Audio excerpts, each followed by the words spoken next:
बिस्मिल्लाहिर्रहमानिर्रहीम। बाब मा जा फ़ी ज़कातिल ख़दरवाती, सब्ज़ियों की ज़कात का बयान। इमाम तिरमिज़ी अपनी सनद से बयान करते हैं कि हज़रत मुआज़ कहते हैं कि नबी पाक सल्लल्लाहु अलैहि वसल्लम की तरफ उन्होंने ख़त लिखा और उनसे पूछा अनिल ख़दरवाती, सब्ज़ियाँ यानी वहियल बक़ूल, तरकारियों की ज़कात का। तो आपने फरमाया लैसा फ़ीहा शैउन, इसमें ज़कात नहीं है। अहनाफ का मौक़िफ़ आपने पहले पढ़ लिया है कि ज़मीन की कोई भी ऐसी पैदावार जिससे मकसद ज़मीन के नफ़े हासिल करना है, वो फल हैं, फ्रूट हैं, सब्ज़ियाँ हैं, गल्ला है, अनाज है, तो उन पर उशर, जिसका मकसद ही क्या है, ज़मीन से नफ़ा। कुछ चीज़ें होती हैं घास वगैरह वो ख़ुद ब खुद उग गई, तो उन पर तो ज़कात नहीं, उशर नहीं है, उनकी ज़कात नहीं है। लेकिन चूँकि सब्ज़ियाँ भी ऐसी चीज़ें हैं जो उगाई इसलिए जाती हैं ताकि ज़मीन की मनफ़अत को हासिल किया जा सके, तो हनाफ के यहाँ सब्ज़ियों पर ज़कात है, सब्ज़ियों पर ज़कात है, सब्ज़ियों पर उशर है। हनाफ के यहाँ सब्ज़ियों पर उशर है। और हदीस तहतल बाब के फिर मुख्तलिफ़ जवाबात हो सकते हैं कि ये आगाज़ का या उस वक़्त मामला ये हो, या ये हदीस मुजमल है, इसके अंदर तफसील नहीं आई, और तफसीली रिवायतें वो सारी हैं जिनसे हनाफ ने इस्तेदलाल किया। और कुरान पाक की आयतें वातू हक़्क़हु यौम हसादी, कि खेती के दिन उसका हक़ जो है वो अदा करें। हनाफ का इस्तेदलाल कुरान पाक की आयत है कि यहाँ मुतलक रखा गया है कि ज़मीन की हर काश्त पर उसका हक़। ये नहीं कहा कि सब्ज़ियों की काश्त हो या सब्ज़ियों की ना हो, किसी चीज़ को मुस्तस्ना नहीं किया। हर ज़मीन की काश्त के बारे ये आयत है और मुतलक है, और ये ख़बर वाहिद है। ख़बर वाहिद से कुरान के मुतलक को मुक़य्यद नहीं किया जा सकता, इसलिए हनाफ के यहाँ ये हदीस जो है ये हुज्जत नहीं बनती। लैसा फ़ीहा शै, ये हुज़ूर सल्लल्लाहु अलैहि वसल्लम ने फरमाया कि उसके अंदर कोई चीज़ नहीं है। तो आइमा सलासा जो हैं वो इस हदीस से इस्तेदलाल करते हैं और वो कहते हैं कि जनाब खदरावात के अंदर सदका नहीं है, सब्ज़ियों के अंदर सदका नहीं है। जबकि हनाफ की वो सारी रिवायात जिनसे वो इस्तेदलाल करते हैं वो गुज़श्ता असबाक में भी गुज़री, कि जिनसे साबित है कि मुतलकन ज़मीन की हर काश्त पर सदका है। तो ये रिवायत हो सकता है वो कब की हो, इब्तिदाई दौर की हो, या जब तक उस वक़्त की हो कि अभी उशर के तफसीली अहकाम नहीं आए थे। और ये हज़रत मुआज़ को ख़त लिखा, और हज़रत मुआज़ रज़ी अल्लाह ताला अन्हु वही हैं जिन्हें यमन का गवर्नर बनाकर भेजा, और जिनके बारे एक रिवायत हमने गुज़श्ता असबाक में पढ़ी कि हुज़ूर सल्लल्लाहु अलैहि वसल्लम उन्होंने फरमाया था कि आहिस्ता आहिस्ता इस्लाम के अहकाम पहुँचाने। जब वो एक मान लें फिर दूसरा हुक्म मान लें, तो फिर तीसरा, फिर चौथा, फिर पाँचवा। हो सकता है लैसा फ़ीहा शै उनका मतलब हो कि अभी इन्हें इस बारे में कुछ नहीं कहना, या अभी इनके लिए इस बारे में कोई हुक्म नहीं है, और बाद में फिर तफसीली अहकाम जो हैं वो आ गए थे। बाबु माजा फ़ी सदक़ाति फ़ीमा युस्क़ा बिल अनहारी वग़ैरिहा, ये मसला भी हमने पढ़ लिया कि ऐसी खेती जिसे नहर से सैराब किया जाता है और ऐसी खेती जिसे गैर से सैराब किया जाता है। नहर का मतलब है कि, बल्कि हदीस देखो, हुज़ूर सल्लल्लाहु अलैहि वसल्लम ने फरमाया फ़ीमा सक़तिस समाउ वल उयून अल उश्र, कि जिसे आसमान या चश्मे सैराब करें, वो क्या है, उसमें क्या है, अल उश्र। व फ़ीमा सुक़िया बिन नदही, और नद कहते हैं जानवरों पे पानी लाद के लाना, यानी कि जिसे किसी और तरीके से गैर समावी तरीके से सैराब किया जाए, तो निस्फ़ुल उश्री, उसमें क्या है, निस्फ़ उशर। तो आसमान से पानी का मतलब बारिश का पानी भी है और चश्मों का पानी भी है। चश्मा तो ज़मीन से होता है ना, लेकिन आसमान क्यों कहा, इसका सबब समावी है। चश्मा कहाँ से आ रहा है किसी को पता ही नहीं है, कुदरती है ना, समझ आई। और चश्मे का पानी किसी के रोक के रुकता नहीं, वो आ रहा और आता जाएगा। हाँ, उसका रुख मोड़ा जा सकता है, तो इसके अंदर मेहनत नहीं है, मशक्क़त नहीं है। जबकि जो नहरी पानी है, दरियाओं का पानी है, वहाँ से पानी लाना पड़ेगा, खुदाई करना पड़ेगी, ट्यूबवेल लगाना पड़ेंगे, मेहनत है उसमें। अब तो खैर वो दौर नहीं कि जानवरों में पानी लाद के लाया जाए, और कई इलाके ऐसे भी हैं जहाँ पे आज भी जानवरों पे पानी भर के लाते हैं जानवरों के ज़रिए, कि वहाँ वो खाले नहीं बनाए हुए उन्होंने, या वहाँ ऐसा सिस्टम नहीं है कि वो नहर से पानी डायरेक्ट उठाएं, या उनकी रेंज में ट्यूबवेल नहीं आता, उसका बिल नहीं आता, वहाँ इलेक्ट्रिसिटी नहीं है, तो वो आज भी वो जानवरों के ऊपर मुश्क या मशकीज़े वगैरह या कोई किसी तरीके से वो पानी लाद के लाते हैं।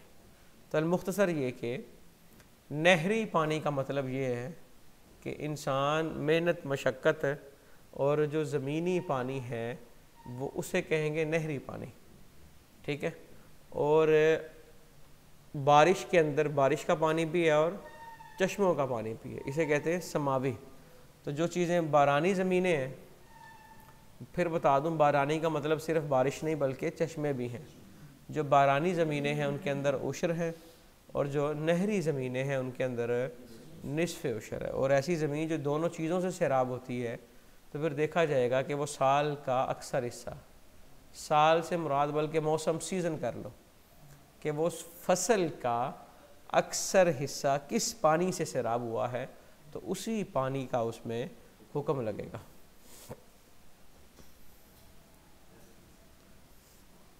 अगली रवायत भी देखे इसी तरह कि हुजूर सल्लल्लाहु अलैहि वसल्लम ने मुकर्रर फरमाया, जिसे चश्मा या आसमान सैराब करे, ज़मीन को या उशरी ज़मीन को, क्या मुकर्रर किया? अल उशरा,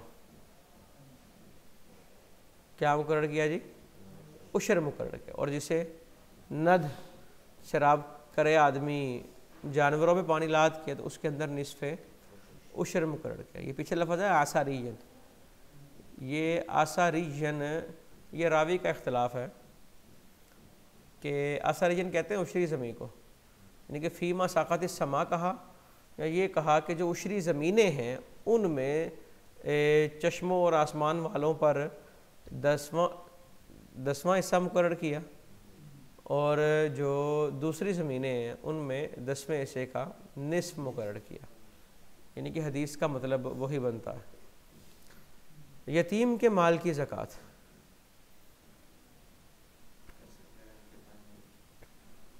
नबी पाक सल्लल्लाहु अलैहि वसल्लम ने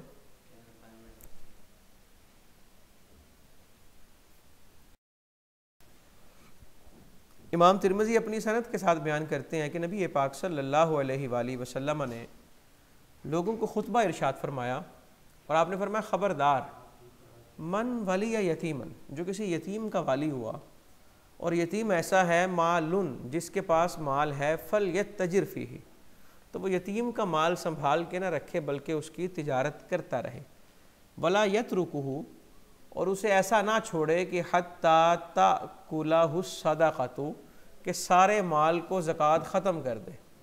यानी कि अगर उसकी माल की वो ज़कात देता रहे तो यतीम का माल ख़त्म हो जाएगा, यतीम का माल। हदीस तहतल बाब से इस्तिदलाल करते हुए आइम्मा सलासा ये कहते हैं कि यतीम के माल पे ज़कात है। यतीम से मुराद वो नाबालिग लड़का, बालिग के ऊपर यतीमी का इतलाक़ नहीं होता, वो नाबालिग लड़का जिसका वालिद जो है वो फोत हो जाए, उसे क्या कहते हैं? यतीम कहते हैं। तो हदीस तहतल बाब से आइम्मा सलासा इस्तिदलाल करते हैं, और इस्तिदलाल करते हुए क्या कहते हैं कि यतीम के माल पर ज़कात है। तभी तो कहा ना कि जब उसके माल में तिजारत नहीं करोगे, माल बढ़ेगा नहीं, तो ज़कात देते रहो ख़त्म हो जाएगा। हुज़ूर सल्लल्लाहु अलैहि वसल्लम ने फरमाया यतीम का माल हो, उसमें तिजारत करें, नफ़ा आएगा, साल का 20% नफ़ा आया तो 2.5% उसकी ज़कात अदा की जाएगी, तो माल कम नहीं होगा। जबकि अहनाफ कहते हैं कि यतीम के माल पर ज़कात नहीं है। मुस्तदल क्या, किस रिवायत से इस्तेलाल करते? हुज़ूर सल्लल्लाहु अलैहि वसल्लम ने फरमाया 3 किस्म के लोगों से कलम उठा लिया गया है। 3 तरह के लोग मुकल्लफ नहीं हैं। नंबर एक सोने वाला, हत्ता यस्तयक़िज़ा, हत्ता के वो बेदार हो जाए। नंबर दो बच्चा, हत्ता के वो बालिग हो जाए। और नंबर तीन, तीसरा क्या है जी?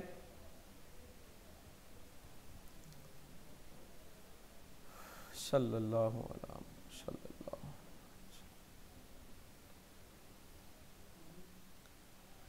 तीसरा मजनून, हत्ता के वो आकिल हो जाए। दूध पढ़ने से ना चीज़ याद आ जाती है। तीसरा क्या है? मजनून, हत्ता के वो, यानी कि मजनून मुकल्लफ नहीं है, बच्चा मुकल्लफ नहीं है, और सोया हुआ शख्स मुकल्लफ नहीं है। सोए सोए आदमी ने अगर कुछ कह दिया या कोई ऐसा मामला हुआ तो वो मुकल्लफ ही नहीं है। ठीक है, तो इस हदीस से इस्तेलाल करते हुए इमाम अबू हनीफा रहमतुल्लाह ताला अलैह कहते हैं कि यतीम पे ज़कात, यतीम के माल पे ज़कात नहीं। अच्छा, अगर यतीम के माल पे ज़कात नहीं तो फिर हदीस ताहतल बाब का मतलब क्या? तो हदीस ताहतल बाब के मुख्तलिफ जवाबात हैं। उनमें से एक ये है कि हदीस ताहतल बाब में उस लड़के का ज़िक्र हो रहा है कि जो यतीमी से निकल गया, यानी कि वालिद जिसका फौत है लेकिन था वो नाबालिग और अब बालिग हो चुका है, लेकिन इतना समझदार नहीं है कि माल उसके हवाले किया जा सके। यतीम अगर बालिग हो जाए तो वो यतीमी की फहरिस्त से निकल जाता है, लेकिन अब वो इतना समझदार नहीं है, इतनी अक्ल नहीं है उसे कि माल उसके हवाले किया जाए, तो माल तो रहेगा वली के पास। तो अब कहा जा रहा है कि उस चूंकि वो बालिग हो चुका है और यहाँ पे उसे यतीम कहा जा रहा है माकान के एतबार से, माजी की वजह से, चूँकि अभी अभी वो यतीमी से निकला है, तो माकान का एतबार करते हुए कहा कि वो यतीम है और उसके माल की तिजारत की जाए और उसके माल की ज़कात अदा की जाए। और अगर बच्चा वो नाबालिग ही है, यतीम ही है, तो उसके माल में तिजारत का हुक्म तो है, लेकिन किसी ऐसी जगह तिजारत करना या ऐसे मामले में लगाना कि जहाँ डूबने का अंदेशा भी हो, तो ये बड़े सख्त वाले मामलात हैं और इन सारी चीज़ों को पेश नज़र रखा जाएगा। कई दफ़ा होता ये है, लोग पैसा किसी का होता है, वो कहते हैं हमारे पास पड़ा है, तो वो उसे खुद को कर्ज दे देते हैं और वो ख़ुद कारोबार शुरू कर देते हैं और कमाई जाते हैं और वो बाद में जो असल माल होता है, वो बच्चा जब यतीमी की फहरिस्त से बाहर आता है उसको दे देते हैं, लो जी ये माल आपका है। हालांकि ऐसा नहीं होगा, तो हर मसले की तफसील है। तो हदीस ताहतल बाब क्लियर होगी आपके सामने।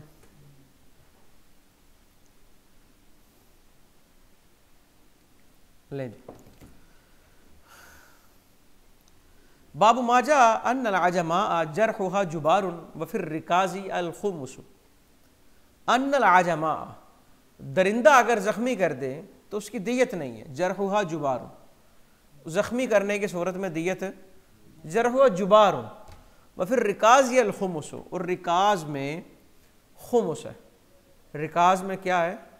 रिकाज का मतलब है दफन शुदा जो ख़जाना है, अगर वो किसी को मिलेगा तो उसमें से क्या अदा करेगा? वो खुमुस अदा करेगा, 5वां हिस्सा अदा करेगा। रिकाज का इतलाक दो चीज़ों पे होता है। नंबर एक, ज़मीन के अंदर जो दफीना है उसको भी रिकाज कहते हैं, यकीनन ये ख़जाना किसी बंदे ने दफन किया है। और एक रिकाज का इतलाक होता है कि ज़मीन के अंदर एक चीज़ है लेकिन वो मिन जानिबिल्लाह है, किसी की सोने की कान दरियाफ्त हुई, ठीक है ना, ज़मीन के अंदर से कोयला निकला, अब है तो ख़जाना ही कि इंसान को वो माल दे रहा है, ज़मीन के अंदर से हीरे निकले, कुधात निकली, जवाहरात निकले। ख़जाने का मतलब कीमती चीज़ें हैं, ख़जाने का मतलब सिर्फ सोना नहीं होता। तो रिकाज का इतलाक मादिन पर भी होगा और दफीना पर भी होगा। दफीने का मतलब किसी ने दफन किया, इंसान का था, न जाने जिस तरह भी ये बर्र सग़ीर के अंदर पार्टीशन हुई तो यहाँ वहाँ के यहाँ है, यहाँ के वहाँ गए, कई अरसा रहे, किसी ने मकान बनाया, ज़मीन की खुदाई की तो ख़जाना निकला है, मालिक तो उसका वो है, अब जिसकी ज़मीन से वो निकला है। तो अब शरीयत कहती है कि उसमें से वो खुमुस अदा करेगा अल्लाह की राह में। और इनके मसारिफ़ और उशर के मसारिफ़ ये सारे वही हैं जो ज़कात के, सदक़ात वाजिबा के मसारिफ़ एक ही हैं। और एक रिकाज का इतलाक़ होता है मादिन पर, कि कुदरती जो चीज़ दफन है, वो कान जिसे हम कहते हैं, नमक की कान है, ठीक है, ये पत्थर की कान है, कोई भी ऐसी चीज़ है, उस पर भी रिकाज का इतलाक होता है। इमाम शाफी कहते हैं रहमतुल्लाह ताला अलैह, कहते हैं कि रिकाज का इतलाक सिर्फ दफीने पे होता है, मादिन पर इतलाक नहीं होता। वो इस हदीस में लफ्ज़ आया वल मादिन जुबारुन, के मादिन के साथ भी जुबार का लफ्ज़ इस्तेमाल हुआ। वो कहते हैं कि कान के अंदर से अगर कोई चीज़ निकलती है तो उसके अंदर सदका वग़ैरह या कोई सदका वाजिबा लाजिम नहीं होता, और हदीस ताहतल बाब से इस्तेदलाल करते हैं। तो उसका जवाब ये दिया कि हदीस ताहतल बाब में वल मादिनु जुबारुन, इसका माना ये है कि कान में किसी हादसे की वजह से या किसी वजह से अगर कोई शख्स फोत हो जाता है तो कान के मालिक पर उसकी दियत लाजिम नहीं होती। समझ आई कि हदीस ताहतल बाब में वल मादिनु जुबारुन का मतलब ये है। और रिकाज का इतलाक जिस तरह दफीने पर होता है, उस तरह कान के अंदर से जो चीज़ें निकल रही हैं उन पर भी होता है, उस पर भी खुमुस लाजिम होगा। यहाँ वल मादिनु जुबारुन के मादिन में दियत नहीं, कुछ नहीं। इसका मतलब ये नहीं है कि कान में सदका नहीं है, ज़कात नहीं है उसकी। इसका मतलब यह है कि वहाँ मरने वाला अगर कोई मर गया किसी हादसे की वजह से, तो ये नहीं कहा जाएगा कि जो इसका मालिक है वो क्या करे, दियत अदा करे। देखिए हदीस ताहतल बाब हुज़ूर सल्लल्लाहु अलैहि वसल्लम ने फरमाया अल आजमा जरहुहा जुबार, कि अगर कोई जरिंदा ज़ख्मी कर दे तो जुबार, दियत नहीं है। और कान की भी, कान के अंदर भी कुछ नहीं। वल बिहरु जुबार, कुएँ के अंदर भी कुछ नहीं है। कुआं था किसी का, कोई गिर के फोत हो गया तो एक हादसा है ना ये, तब कुएँ के मालिक को ये नहीं कहा जाएगा कि तुम, हाँ अगर किसी ने जान के ज़मीन पे गड्ढा खोदा और उसमें कोई मरा, उसमें कोई मरा, तो फिर इसे कत्ल ख़ता कहा जाता है ना। ये कत्ल की जो 5 किस्में हैं, कत्ल अमद है, कत्ल शिबह अमद है, कत्ल ख़ता है, कत्ल बिस्सबब है, कत्ल जारी मजरा, तो ये 5 कत्ल की किस्में हैं। व फिर रिकाज यल खुमुस, और रिकाज के अंदर क्या है, खुमुस, ख़जाने के अंदर क्या है, खुमुस। इसकी मैंने वजाहत आपके सामने रख दी। बाबू माजा फिल खर्सी, अंदाज़ा लगाने का बयान। जमहूर कहते हैं अंदाज़ा लगाकर उशर नहीं अदा किया जा सकता। इमाम अहमद बिन हम्बल रहमतुल्लाह ताला अलैह कहते हैं अंदाजे से उशर अदा करना जायज़। जमहूर की दलील वो तमाम रिवायात जिनके अंदर बै मुजाबना से मना किया। बै मुजाबना, यकीनन आप लोग जानते हैं कि बै मुजाबना का मतलब ये है कि ऐसी खुश्क खजूरें, खुश्क का मतलब जो उतरी हुई हैं, उनका सौदा करना उन तर खजूरों के बदले जो लगी हुई हैं, और उनका वज़न ही मालूम नहीं है, क्योंकि जब चीज़ लगी हुई है उसका वज़न मालूम होगा। तो बै मुजाबना मना है, मुत्तफ़क़ अलैह रिवायत है, ये बुखारी में भी है और मुस्लिम में भी। बै मुजाबना मना है। जमहूर की इस्तिदलाल वो तमाम रिवायतें जिनमें बै मुजाबना से मना किया। इमाम अहमद बिन हम्बल रहमतुल्लाह ताला अलैह हदीस ताहतल बाब से इस्तिदलाल करते हैं और जमहूर इस हदीस के जवाब देते हैं। समझ आ गई। अंदाजे से बैल उशर अदा करना ममनू है।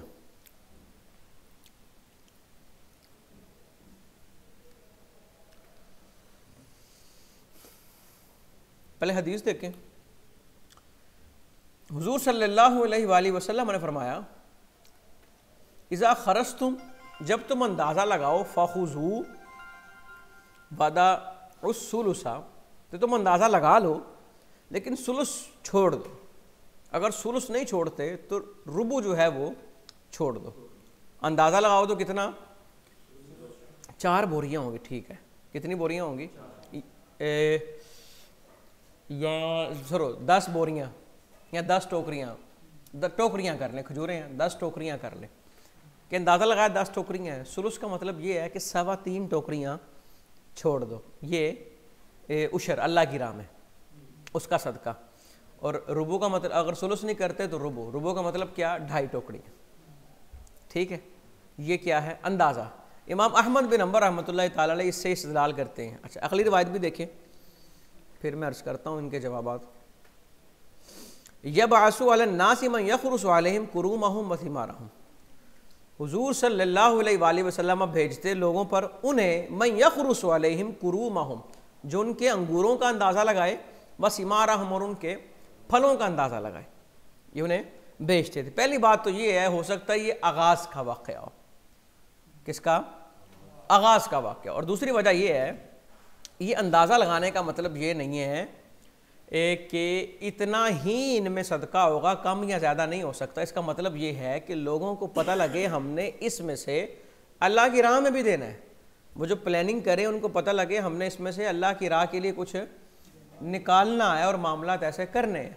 और एक माना ये है कि वो जिसका बाग है वो इन चीज़ों को सुलुस निकाल ले, रुबो निकाल ले अपने अहलो अयाल के लिए। किसके लिए? अहलो अयाल के लिए। और अगर इसको माने कि इससे उशर मुराद लिया जा रहा है या ज़कात इसकी मुराद ली जा रही है, तो फिर हम ये जवाब देंगे कि ये अहादीस हैं मुबीह, और बे मुजाबना से वो रिवायात हैं मुहर्रिम। और मुहर्रिम और मुबीह रिवायात में जब तजाद आ जाए, टकराव आ जाए, तो फिर मुहर्रिम रिवायात को तरजीह होती, जिनसे हुर्मत साबित हो रही है उन्हें तरजीह दी जाएगी। तो हमारे नज़दीक इमाम अहमद बिन हम्बल जिन रिवायात से इस्तेलाल कर रहे हैं ये मरजूह रिवायात है।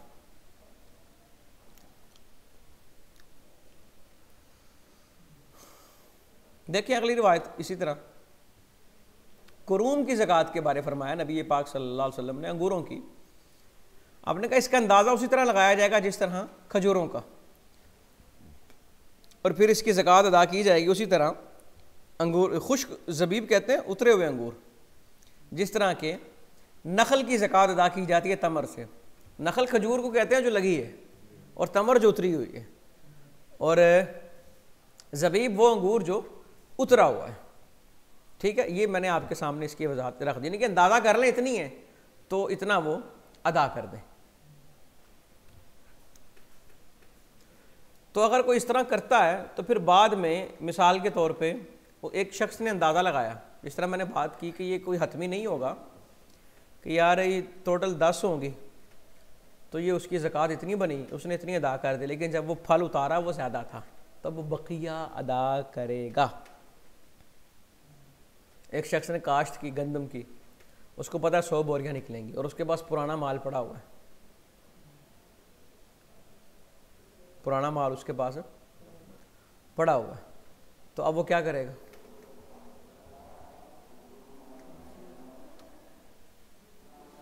सही हुक्म उसके लिए यही है कि वो काश्त करे, और जब उसकी गंदम काश्त हो जाए फिर देखे कितनी गंदम है, और फिर उसमें से वो अदा करे, उसमें से वो अदा करेगा। बाबू मजाफिल आमिल अला सदक़त बिल हक़, ज़कात इकट्ठी करे एक आदमी हक के साथ, तो उसकी शान क्या है? आपने फरमाया कल गाज़ी फ़ी सबीलिल्लाह, वैसे जैसे अल्लाह की राह में जिहाद के लिए गया, हत्ता यरजिअ इला बैती, हत्ता कि वो अपने घर वापस आ जाए। लें जी, बाकी इंशाल्लाह फिर पढ़ेंगे।